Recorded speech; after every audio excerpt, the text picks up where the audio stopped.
Hey, if you watched my last video, you'll have seen that I tried to fix my backhand. One.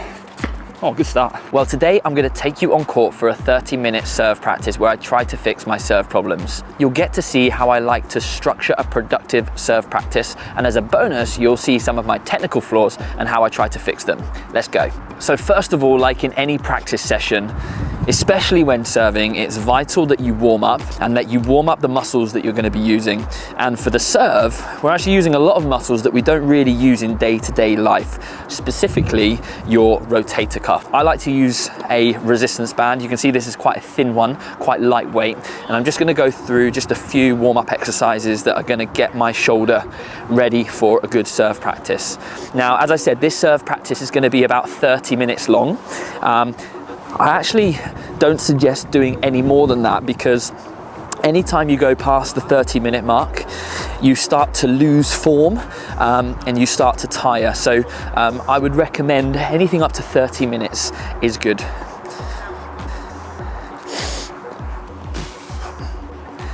If you saw my last video on the backhand, you'll have noticed that although I was trying to make a technical change, when looking back at the footage afterwards, I noticed that quite often I was never actually making the change intended. So today I'm going to be using video to give me live feedback rather than waiting until the end of filming to take a look. As you'll know, it's really, really important to get instant feedback. So that's why a coach can be handy, or the camera can be your best friend. So I'm just going through a few different moves that are going to help to prepare me for my serve. Finally, I like to do shadow swings using 2 rackets.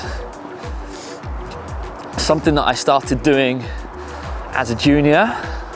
And yeah, I just like to feel that extra weight in my hand, because when I take the second racket away, it makes my serve feel nice and flowing and smooth and much easier to swing fast.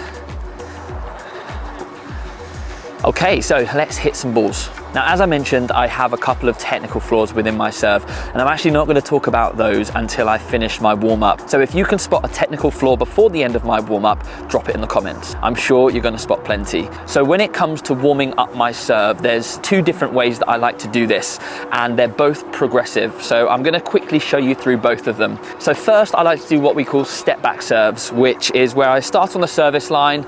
I hit a couple of serves from here just to get my timing, and then after every couple I take a step or 2 back before continuing here. I'm going to do this until I get all the way back to the baseline, but the idea is just to kind of get my timing and get my flow going. You'll notice that I'm not using my legs too much yet. I'm just focusing on timing my ball toss and getting my throwing action going with my hitting arm. It's pretty windy today, you can probably hear it, but just working my way back to the baseline. And so now I'm back at the baseline, I'm going to start to use my legs a little bit more to get up to the ball.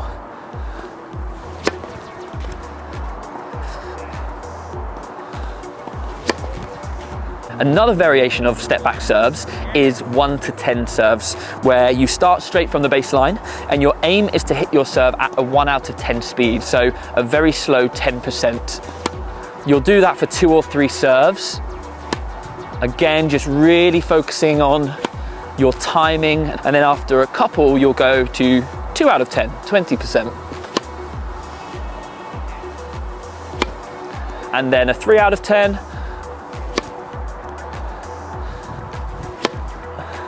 And a 4 and a 5 and a 6, and so on. Clearly, when you get to 5 and 6, you'll start to use your legs and your coil a little bit more, so you'll start to get your body involved. So that's a 5. Let's go for a 6 now. After a few, you'll go to a 7. 8. Now I'm going through these a little bit quicker. Take your time on them, because by the time you get to 8, 9 and 10, you want to be timing the ball really, really well. A 9, which for me would probably be a big first serve. Very rarely do I go for a 10, as I know that when I'm hitting at my maximum speed, I lose control. So 9 here. Try 9 again.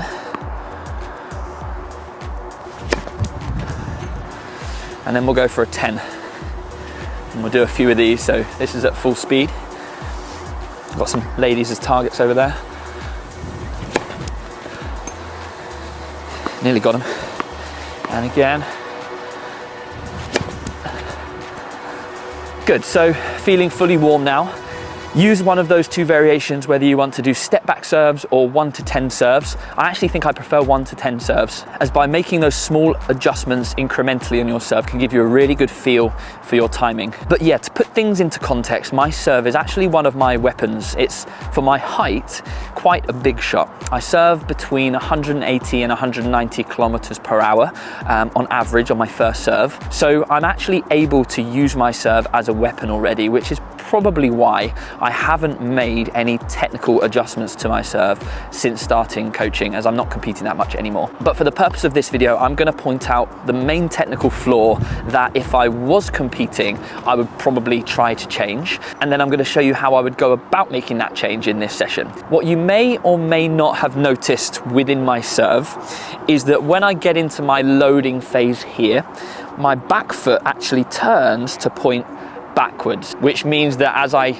drop down into my knee bend, my knee is pointing this way. Now, the problem with this is I want to drive all of my body weight upwards and forwards into the court. And if my knee's pointing this way, it's quite hard to do so. I think the reason why this happens is I get quite a big coil in my loading phase here. You'll see that my chest actually points towards you, which for me actually helps me to get a lot of power on my serve, as having that big turn here allows me to really rotate up and into the ball. However, if I'm able to keep my back foot more sideways on so that my knees are bending in this direction, I can still get that coiling here, but now my hips and my shoulders are at a slightly different angle. We call that angular separation, which creates that torque that we want and that elastic energy to make most of that coiling. And so what I'm going to do on my next few serves, I'm going to move you over to the side so you can have a better view of my current serve, and then I'm going to talk you through some progressions and how I'm going to fix it. So what I'm going to do first of all is I've actually got another tripod out here so that I can film my serve and get instant feedback for myself. As when I made my video on the backhand, of fixing my backhand, it wasn't until after I filmed in the edit that I saw that actually my strings were still open. And so by filming on this camera here, I can give myself some instant feedback. So yeah, I'm gonna hit 3 serves without thinking about technique. So these will be kind of my current serves. I'm gonna take a look at the footage here. You can obviously see what's going on behind me as well. And then we're gonna talk about how I'm gonna go about fixing it. Okay.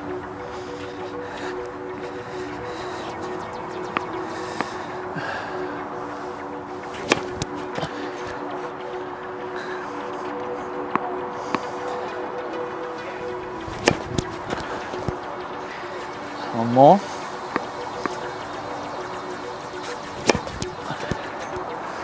Okay, so let's take a look. So that's the position I'm talking about. So here you can see my back foot is pointing backwards and that back knee is in some funky position. Let's see if it happens on the second one. Even more so there. So even if you don't know much about the serve, you can tell that's pretty funky. But as you can see, I get a pretty good upper body coiling. My chest is almost pointing the back fence. One other little problem I felt in the past is that hitting elbow gets a little bit low. But what it does do is it aids that shoulder tilt, which allows me to get decent power. Pretty good extension up to the ball. But yeah, let's see this last one. Yeah, funky back leg. So let's talk about how I'm gonna fix it. So as you saw, I actually have a small slide up with my back leg. And so to try to get this back knee more in this direction, I'm gonna actually start with my feet slightly more narrow. And the reason for this is I feel that if I can keep my feet static, it will give me a bit more control over where that back knee bends and where that back toe is pointing.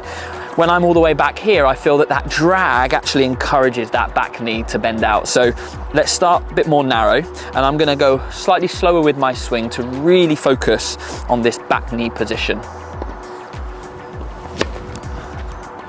Okay, to me, that felt good. I'm gonna film myself again in a minute so I can give myself some instant feedback. One more. So slightly more narrow base. I want my knees driving in the same direction so that I can spring up and into the court. Okay, let's film it. It does feel slightly odd, to be honest, but equally, it doesn't feel like my serve's going any slower than it was before. So if I'm able to hit my serve as big with an instant change in technique, then over time, who knows, it could get even bigger. Okay, I'm gonna film these 3. So exactly the same thing. Another 3 serves with that narrow setup. Here we go. Bummer. The UK wind. You guys don't normally see the pain of filming in the UK, but we're doing this live. Let's try again. Okay, take 2. So narrow base. We want the knees pointing in the same direction here. Here we go. Okay, that one felt funky. Oh, that was good. That one felt good. One more. Okay, so just like before, the serve didn't feel any slower than my normal one, but let's see if I was actually doing it this time. So as you can see, my knees are looking better there. I'm still getting that upper body coiling, which is what I want, but my knees are definitely in a much, much better position. Boom. So, safe to say that when I was consciously thinking about it and starting with my feet more narrow, it's a definite improvement. And so if you get to this point with your serve, if you're working on something technical and you feel like you can do it whilst you're thinking about it, then you've got to keep going with repetitions. Now, I would actually do this for another 10, 15 minutes straight, trying to put the camera on every 5 minutes or so that you can get some instant feedback and to make sure that you're not getting into bad habits. But once you feel like you're doing this consistently, it's time to then add an external focus. And that's what we're going to do next. So when I talk about an external focus, I'm talking about something else to think about outside of the technique that you're working on. And so in this instance, we're going to add a target at the other end. Now, as soon as there's an external focus, it becomes more difficult to focus on the technique that you're working on, which is why you need to try to include an external focus as soon as you can, as when you're playing in a tennis match, there are tons of external factors to take into account. And so we want to be able to perform that technique in those situations. Now, if you're not working on something technical within your serve, I would suggest after you've warmed up fully and done the 1 to 10 serves, you get straight into a drill like this, as you want to make your serving practice as realistic as possible. And having a target at the other end is great. This target is even better, as if I hit it, it's going to bounce back to me so that I can practice my next ball. Now, if you don't have one of these rebound targets, it's really good if you can get a hitting partner to hit with you, as having a human being down at the other end adds another external factor. But yeah, what I'm going to try and do now is I'm going to hit some more serves, still really prioritizing my knee position, making sure that I start with that slightly more narrow stance, and I'm going to try and hit the target down at the other end. And if it comes back to me, I'm going to play the next ball into the open court. Let's go. So narrow feet.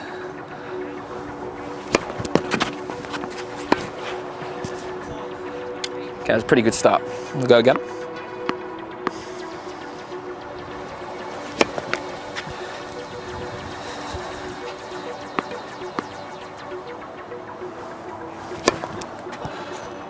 Not gonna lie, the serve actually feels slightly bigger than it did when I had my funky knee. Oh, that's too good! Ah, made it. I was focusing so much on my knees there that I was a bit lazy afterwards. I was admiring the serve, I think. Got to be ready to pounce. Ah. Oh. Return's coming back pretty quick. Got to be ready. Ah. The net cord did me dirty there.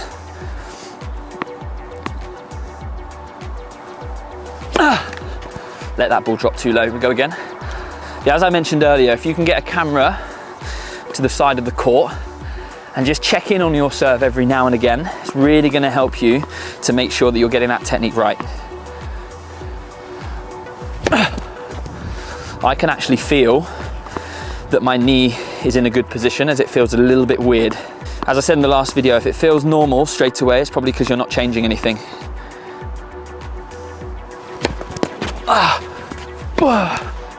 That's good.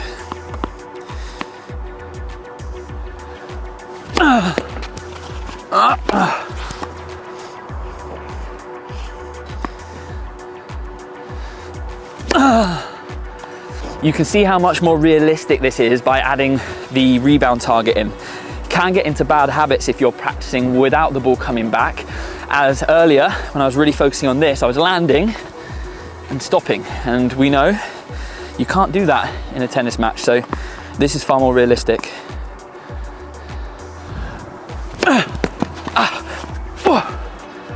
Okay, we'll do 2 more.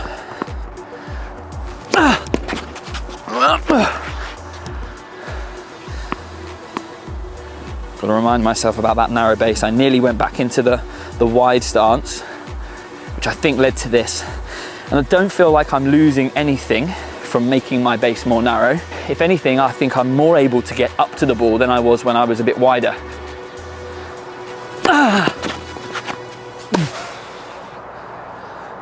Okay, that felt pretty good. As I said, I would definitely encourage you to get the camera out and maybe every 20 serves or so, just check in on a couple to make sure you're still achieving what you want to achieve, as it's very, very easy to let it slip if you're just relying on your feel, as what we feel and what we're actually doing are often 2 very, very different things.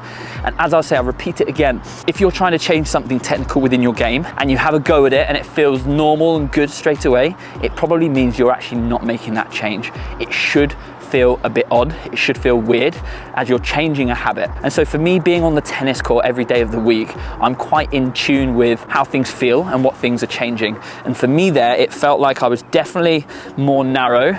My knees were bending in the direction I wanted them to bend. Although it felt weird, I actually got some pretty good results from it. So there's no reason why I should go back to my old technique, but I know that I will if I don't think about it, because I've done so many of those serves over so many years. So in that session, after a good physical warm-up and going through those progressive serves, either step back serves or 1 to 10 serves, I then got into hitting lots of repetitions, trying to work through that adjusted technique.